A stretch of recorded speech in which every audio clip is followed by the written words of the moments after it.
గుంటూరు జిల్లా తురకపాలెంలో మరణాలకు సంబంధించి అప్డేట్ మనకు అందుతోంది. ఆ పరిసరాల్లో యురేనియం అవశేషాలు లభించాయి. చెన్నై ల్యాబ్ లో చేసిన నీటి పరీక్షల్లో గుర్తించారు.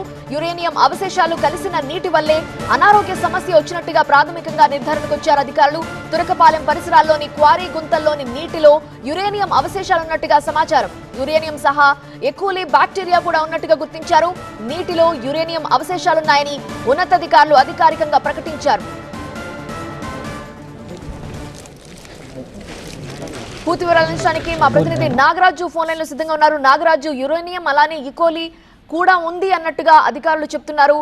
ముందుగా ప్రజలకి తెలియజేయలేదా? ఒకవేళ నీళ్లలో కనుక ఈకోలి ఆర్ యురేనియం కలుస్తున్నట్టుగా ఉంటే ముందుగా ఇన్ఫార్మ్ చేస్తుంటే ఇంత పరిస్థితి వచ్చుండేది కాదు కదా.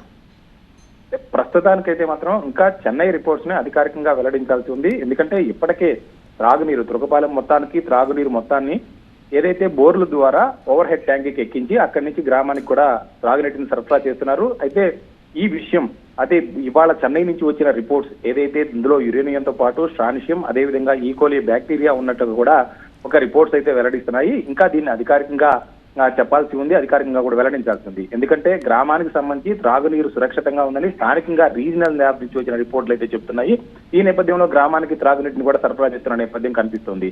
కానీ చెన్నైకి పంపించిన రిపోర్ట్స్ ఏదైతే చెన్నైకి పంపించిన శాంపిల్స్ లో మాత్రం ప్రత్యేకంగా ఈ యురేనియంతో పాటు స్ట్రాన్షియం ఈకోలి బ్యాక్టీరియా ఉన్నట్టుగా కూడా నివేదికలు వచ్చాయి. అయితే ఈ నివేదికలను అధికారికంగా మంత్రి స్థాయిలో ఎవరొకరు వెల్లడించాల్సి ఉంది. మరొక వైపు గ్రామానికి సంబంధించిన రీజనల్ ల్యాబ్స్ లో మాత్రం ఇటువంటివి కూడా బయటపడలేదు. అదేవిధంగా ఈ త్రాగునీటి శాంపిల్స్ ని ఐసీఐఆర్ బృందం కూడా సేకరించి హైదరాబాద్ తీసుకువెళ్లే నేపథ్యం ఉంది. అక్కడి నుంచి కూడా నివేదికలు రావాలి. మొత్తంగా నివేదికలు వచ్చిన తర్వాత ఒక లాజికల్ కంక్లూజన్ కి వచ్చే అవకాశం అయితే కనిపిస్తుంది. ప్రాథమికంగా చెన్నై రిపోర్ట్స్ అంటే ఇప్పటికి త్రాగునీటిని సప్లై చేస్తున్నదంతా కూడా బోరులో నీటిని ఓవర్ హెడ్ ట్యాంక్ ఎక్కిస్తున్నారు. అయితే అదే విధంగా కొంతమంది ఆరోపణలు ఏదైతే తురకపాలెంలో క్వారీ గుంతల్లో నీటిని మంచినీరుగా సప్లై చేస్తున్నారు అన్న ఆరోపణలు చేసిన నేపథ్యంలో కొన్నిసార్లు ఆ శాంపిల్స్ ని కూడా సేకరించడం జరిగింది. ఆ క్వారీ గుంతల్లో శాంపిల్స్ ని కూడా సేకరించడం జరిగింది.